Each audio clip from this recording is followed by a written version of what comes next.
In EvilShadows, a new mother battle against darkness. Join us as we delve into a gripping tale of a mother's fierce love and unyielding determination to protect her newborn baby from a sinister force that threatens their home. When unsettling whispers echo through the night and disturbing occurrences disrupt their peaceful life, she must confront both her own fears and the hidden jealousy within her family. As the tension escalates, her journey transforms from one of vulnerability to empowerment, revealing the extraordinary lengths a mother will go to safeguard her child. Will faith and love be enough to overcome the darkness looming over them? Tune in to witness this emotionally charged story that explores the resilient spirit of motherhood against all odds. I still hear the screams echoing in my mind, my screams, my baby's screams, when the vultures descended. How could something so terrifying happen in a hospital, the place of hope? It all began on a day that was meant to be joyful, filled with love for my new baby girl. Little did I know, my life was about to twist into a nightmare I had never imagined. After carrying my little girl for what felt like forever, I finally gave birth to her. The nurses wrapped my precious bundle in a soft blanket and took her away for a quick checkup. I was so tired but excited. But then, within moments, a chilling sound filled the air. Vultures, huge, dark birds, began circling around the room where my baby lay. Their screeches were loud and scary, like a warning I didn't understand. I sat up in bed, my heart racing. What's happening? I called out, but the nurses just stared, wide-eyed and terrified, whispering to each other. I could feel the fear wrap around me like a suffocating blanket. I pushed myself out of bed, my legs shaking. I had to save my baby. They couldn't handle the vultures, but I could. When I reached the nursery, I nearly froze at the sight, a ring of monstrous vultures surrounding my newborn. Their eyes were beady, hungry, terrifying. Panic gripped me. Get away from her! I yelled, waving my arms frantically. Slowly, the vultures began to disperse. I was able to scoop my baby from the crib, cradling her protectively against my chest.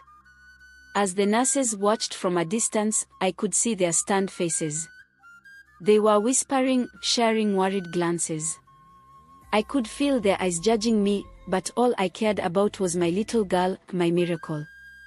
After I was discharged, we finally got home.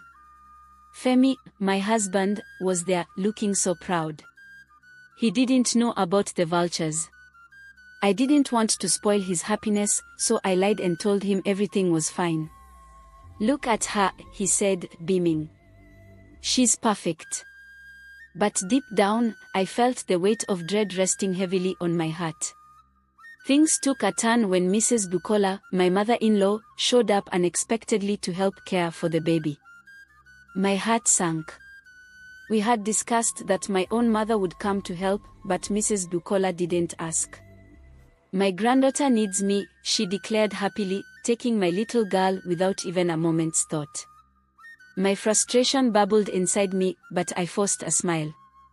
As I watched Mrs. Bukola coo at my baby, it ignited old tensions.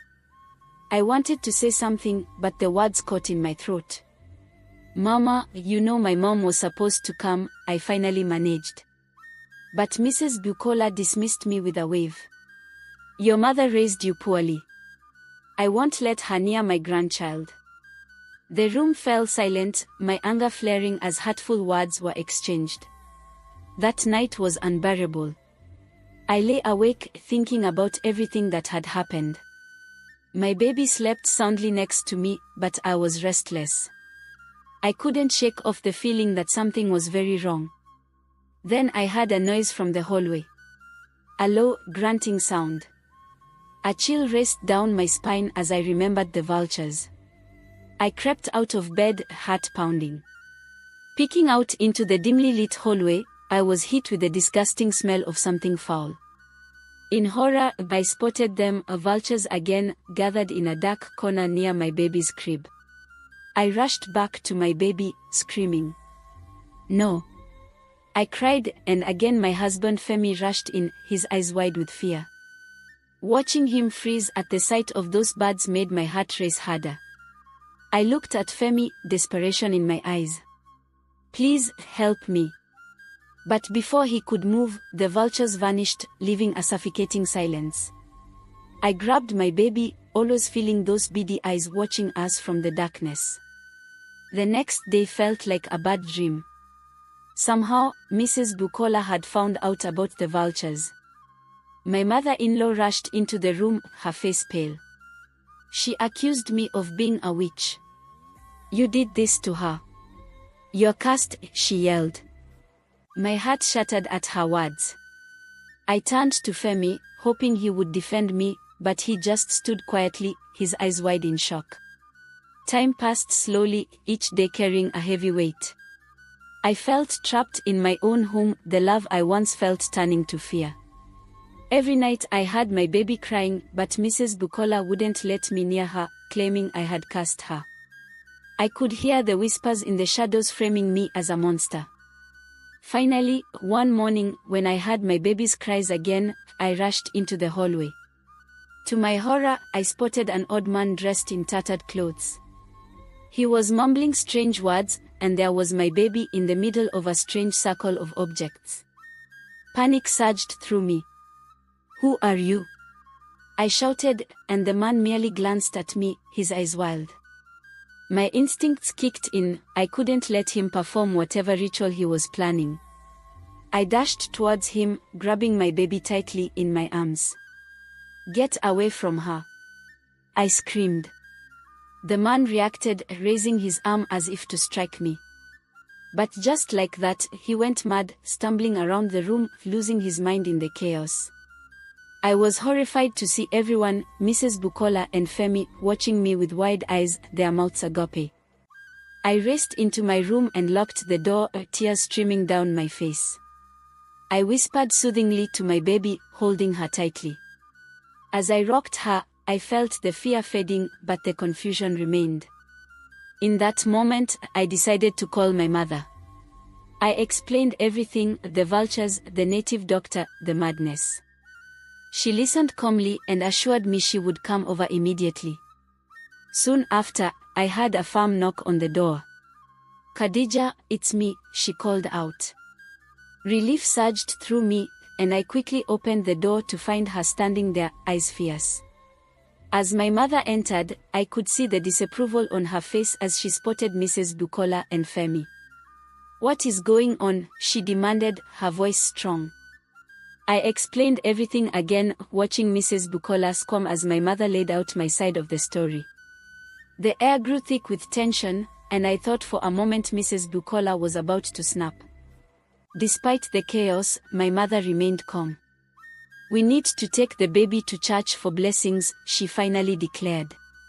This isn't normal. We can't let those vultures haunt our lives any longer. I agreed immediately, eager to escape the dark atmosphere pressing down on our family. As we made our way to the church, Mrs. Bukola stayed behind, her face cold with betrayal.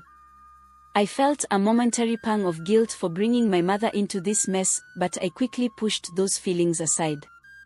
We entered the church, where the pastor greeted us warmly, sensing the heaviness in our hearts.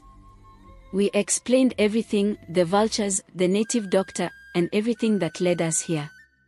The pastor nodded thoughtfully, moving with purpose to the altar. He instructed us to place my baby there as he began to pray.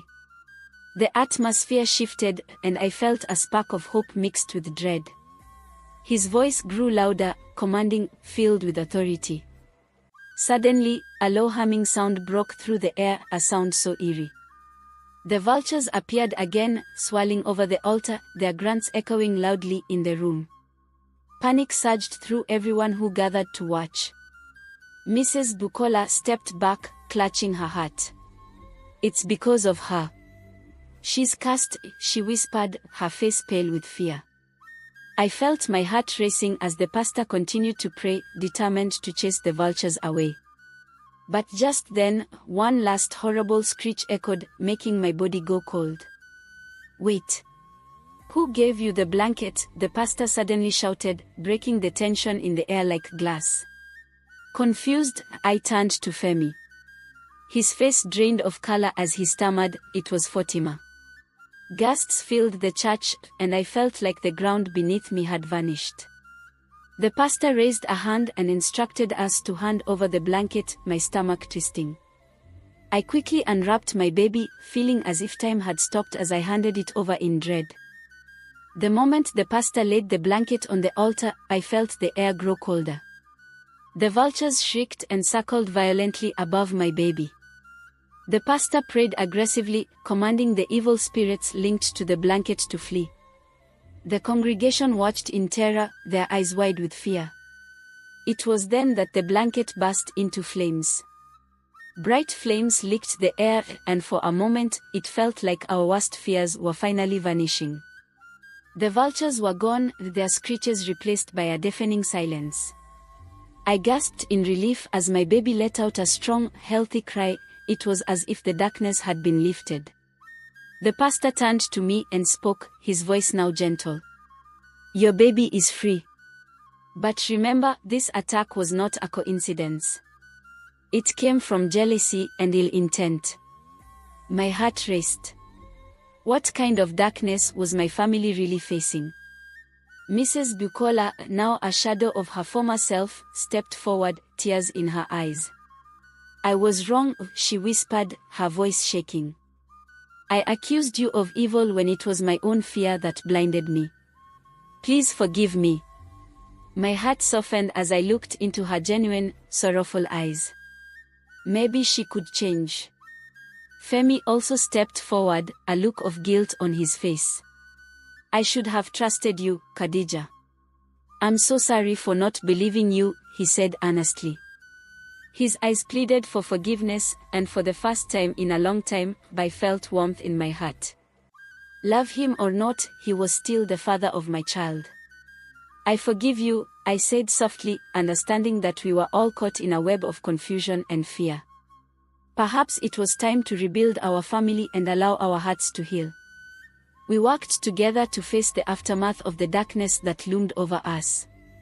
As we left the church, the relationship between Mrs. Bukola and I felt changed. She promised to respect my role as a mother and take a step back, allowing my own mother to help. It felt strange, yet peaceful. With my mother's support, we began a new chapter. Femi cut all ties to Fatima, blocking her number and making sure she understood the boundaries we now set. There was no room for past connections in our lives anymore. Nightmares faded slowly, but I still kept a close eye on my daughter. I prayed every night, determined to protect her from the darkness that had come so close to engulfing us. I rearranged my life, keeping her close and ensuring nothing could threaten her well-being. Days turned to weeks, and each day brought us a little more peace. However, strange things began to happen at night. Shadows danced in dark corners, and sometimes I heard soft whispers, like a lingering presence was watching me. I knew I couldn't keep these unsettling feelings bottled up, so I called my mother. "Mom, there's something off about our home," I confided. She listened with concern, advising me to keep praying and to stay close to my baby. I took her words to heart, but each night felt heavier, like a weight pressing down on my chest, and the whispers grew louder. One night, just as I was drifting to sleep, I heard familiar grunting sounds outside my window. My heart sank. Not again. I thought, sitting bolt upright. Peeking outside, I couldn't see them, but I felt them, those eyes watching me, lurking just beyond the shadows. I dashed to check on my baby. She was sound asleep, wrapped in her blanket. I felt relief wash over me. I thought the worst was over, but the shadows seemed to flicker around the crib, twisting and dark. Frantically, I grabbed my phone, ready to call Femi. But just then, the lights flickered, and I could hear frantic whispers growing louder. "Get out. Leave," they seemed to scream. My instincts kicked in, adrenaline surging through me to protect my little girl. "Mom." I shouted, but my voice felt small against the whispers. I raced back to my baby, feeling the air thicken around us. The darkness felt alive, wrapping around the room as the whispers turned into guttural growls, echoing with anger. Panicking, I scooped my baby into my arms, wishing for the safety of my mother. I ran outside, hoping the night air would break the spell of fear, but as soon as I stepped out, I froze. The vultures circled overhead once more, a dark omen. My heart raced as I felt their presence pressing in, looming over us like a heavy cloud. I knew I had to fight, just running away wouldn't help. In that moment, I remembered the power of prayer. "Please God, help us," I whispered, clutching my baby closer. The shadows swirled violently, and I felt a surge of courage. I began to chant my prayers, my voice rising above the chaos. "No harm will come to us," I declared, holding my baby tightly, my heart pulsing with love and desperation. Just as I finished my plea, the growling sounds echoed again, but this time, they sounded like cries of pain. The vultures began to spiral downward, frightened and erratic, their shadows flickering like dying flames. "This is it," I thought, feeling the power of light push back against the darkness. The spirits didn't like my challenge. I continued to pray, my voice growing stronger. I could feel the weight of their darkness begin to lift. As I shouted the final words of my prayer, the umbrella of shadows crumbled above us, and I watched in shock as the vultures dispersed, their presence evaporating into the night. The air felt lighter, and the whispers vanished, leaving only the soft sound of my baby's breathing. I sank to the ground, exhausted but relieved. In that moment of clarity, I realized that this darkness would never truly go away. We would always need to stay vigilant, always need to pray together. This was just the beginning of a long journey ahead. The days that followed were filled with strength and love. I promised myself to teach my baby the power of prayer from an early age. The darkness may come in many forms, but love, faith, and family would always be stronger. Later that week, we gathered as a family for dinner. The atmosphere felt peaceful, even joyous. As we ate, my mother shared stories that made us laugh, and Femi told jokes that broke the tension, reminding us of the light amid the chaos. Yet, there was a lingering shadow that refused to fade. I could still hear whispers now and then, faint echoes of darkness that lurked in the corners of our home. But together, we faced them bravely. One night, as I tucked my daughter into bed, I noticed her staring at something in the corner of the room. My heart sank as memories flooded back, dark shapes creeping through the darkness. "What do you see, sweetie?" I asked, trying to keep calm. Her tiny finger pointed to the shadows, and for a moment, I feared the worst. "Mommy, it's dark. I don't like the whispering," she said, trembling slightly. My heart raced as I smiled, fearing she might relive the terrible things we had faced. "There's nothing to be scared of, honey," I assured her. "Those whispers are just old stories. We are safe and strong." I held her close, reminding her that family and love could conquer anything. As I left her room, I glanced back, checking for any lurking shadows. The feelings of fear still hung in the air, but my love for my daughter burnt brighter than any darkness surrounding us. A few weeks later, we faced a new challenge. I found myself facing my fears head-on during a late-night conversation with Femi. "We need to do something about this. We can't let the past haunt us," he said, determination in his eyes. Together, we decided to confront what was left, going through every corner of the house and seeking closure. We cleared out old things, artifacts of the past that reminded us of darker days. The more we cleared out, the lighter the atmosphere became.